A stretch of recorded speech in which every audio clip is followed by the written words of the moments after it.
Assalamualaikum warahmatullahi wabarakatuh. Alhamdulillahirabbil alamin. Allahumma shalli ala sayyidina Rasulillah wa ala alihi wa ashabihi ajmain. Amma ba'du. Teman-teman sekalian yang dimuliakan oleh Allah dimanapun berada, semoga terus dalam keadaan sehat walafiat lahir dan batin. Kali ini kita akan membicarakan tentang hantu Tambun ya, teman-teman. Hantu ini termasuk dalam golongan jin ya, akan tetapi rupanya yang berbeda-beda. Sedangkan hantu Tambun ini khususnya berada di sungai yang tidak pernah kering. Jadi di sungai yang tidak pernah kering itu dua yang perlu kita hati-hati terhadapnya, yaitu buaya dan hantu Tambun. Jadi buaya itu tidak mau tinggal di perairan atau sungai yang bisa kering airnya ya, dan hantu Tambun pun seperti itu. Baiklah, kita berbicara hal lain selain buaya, karena buaya itu ya kita tahu pemangsa yang ganas, yang bisa ya dengan sebab dia menghilangkan nyawa manusia. Banyak ya kasus yang seperti itu, bahkan ukurannya pun yang besar.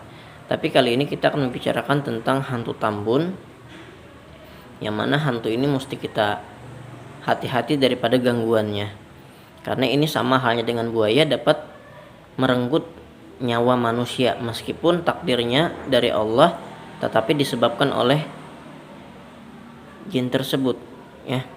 Meskipun kekuatan kita yakini hanya milik Allah Subhanahu wa taala, tetapi jalan ajal kita ya berbeda-beda. Hantu Tambun ini dulu pernah ditemui ya, membawa korban ke dalam sungai. Jadi ada dulu tuh cerita, anak itu sedang bermain di samping sungai. Ternyata temannya ini tercebur ke sungai dan ingin ditolong oleh temannya. Ternyata temannya tidak bisa berenang. Nah, ketika teman yang tercebur tadi terselamatkan, yang berdua tadi kembali ke pemukiman untuk memanggil orang dewasa gitu, karena nggak bisa berenang juga. Nah, setelah ditemui kembali ke sungai, ternyata hilang 1, 2, 3 hari, belum ada kabar. Hari berikutnya barulah ditemui, dan ternyata hilangnya hanya di tempat itu ya, hanya di tempat itu saja, tidak terlalu jauh dari tempat di mana dia tercebur sebelumnya. Jadi memang gitu, kalau orang itu meninggal tenggelam atau lemas di sungai itu biasanya kan dia terbawa arus ya.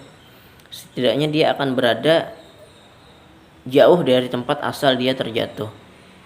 Kalau hantu Tambun ini, kalau dia yang menjadi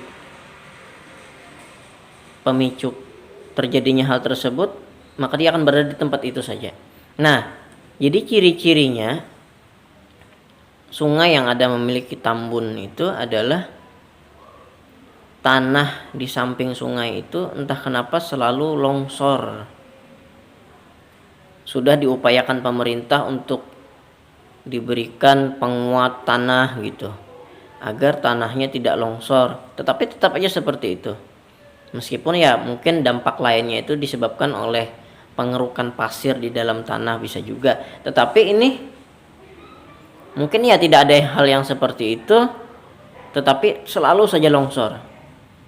Nah, jadi ciri-cirinya itu di bawah itu barangkali ada lubang yang memang sengaja dibuat tambun untuk tempat dia tinggal, sarangnya gitu.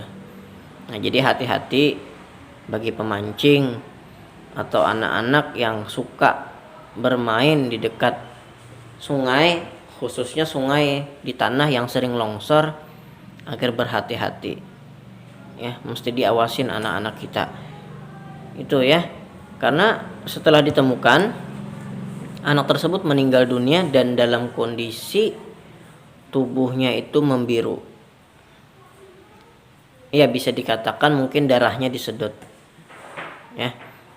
Dan ini bukan hanya menimpa kepada anak-anak, tapi juga kepada orang dewasa ya. Jadi hati-hati ya, jangan sembarangan, karena di sungai itu yang dikhawatirkan tadi ada dua serangan buaya atau serangan daripada hantu Tambun. Nah, itulah ciri-ciri di mana Tambun tadi berada, yaitu tanahnya sering longsor. Dan biasanya Tambun ini bermacam-macam wujudnya agar menarik si korban supaya terjun ke dalam sungai. Misalkan dia melihat seperti ada apa gitu yang hanyut gitu di sungai ya, kayu atau apalah penglihatnya, mungkin melihat ikan besar gitu, atau melihat seperti tikar gitu hanyut ya, macam-macam rupanya untuk menarik perhatian manusia untuk terjun ke dalam sungai tersebut. Ternyata itu adalah Tambun dan dia akan hilang gitu, disembunyikan makhluk gaib gitu. Nah, itulah tadi yang dapat saya sampaikan tentang hantu Tambun. Tiada lain, tujuan saya adalah agar penonton yang mendengar ini agar bisa memperhatikan ketika berada di sekitar sungai ya, agar hati-hati. Terima kasih, semoga bermanfaat. Akhir kata, wassalamualaikum warahmatullahi wabarakatuh.